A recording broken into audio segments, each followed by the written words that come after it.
Hello, I'm Natch, and this is my legend, from The Original Sin. The legend goes like this. On a cold winter day, a falconer walked through the forest. But that morning he felt a great weight in his heart.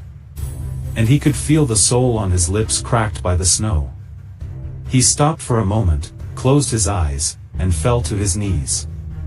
There he had a terrible vision of darkness, war, and suffering. Tormented and furious, he looked to the sky, and with all his strength, he shouted, "Why so much suffering? Why?" At that moment, the sky darkened, large rocks shattered, and after a loud roar, a lightning bolt fell from the sky, knocking down a tree next to him.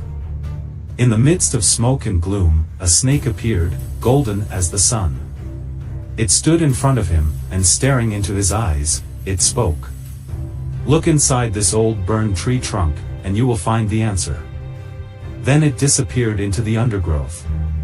Very impressed by the snake's words, the man could only think of the secret hidden in that tree, chosen by a lightning bolt.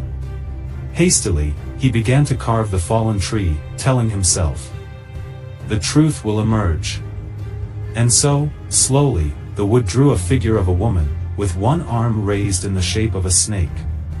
He couldn't believe it. Eve and the serpent from the Garden of Eden. The original sin was the answer. Woman and temptation, forever united in earthly beauty.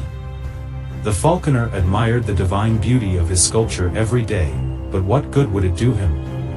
A few days later, the fury of the sky unleashed a snowstorm so intense that it left all the villagers isolated in their homes. With a lack of firewood, they sacrificed everything that could provide warmth in the fire. Days passed. They had nothing left at home to burn. And looking at his precious artwork, he said, "It's just wood, really. It will keep my family warm for one more night." It wasn't easy for him to give his divine gift to the flames. But he did. And he sat, with great sadness, watching as his sculpture burned in the fire, and disappeared before his eyes.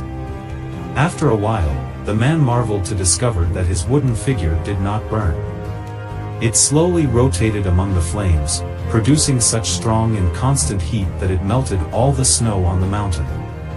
Then the falcon, inspired by a divine and animal instinct, jumped and grabbed the sculpture by the head of the snake, rescuing the miracle that saved the village. He looked at his master and nodded for him to follow. Flying with his strong claws, he carried the figure to the hermitage, and carefully placed it on the offering altar.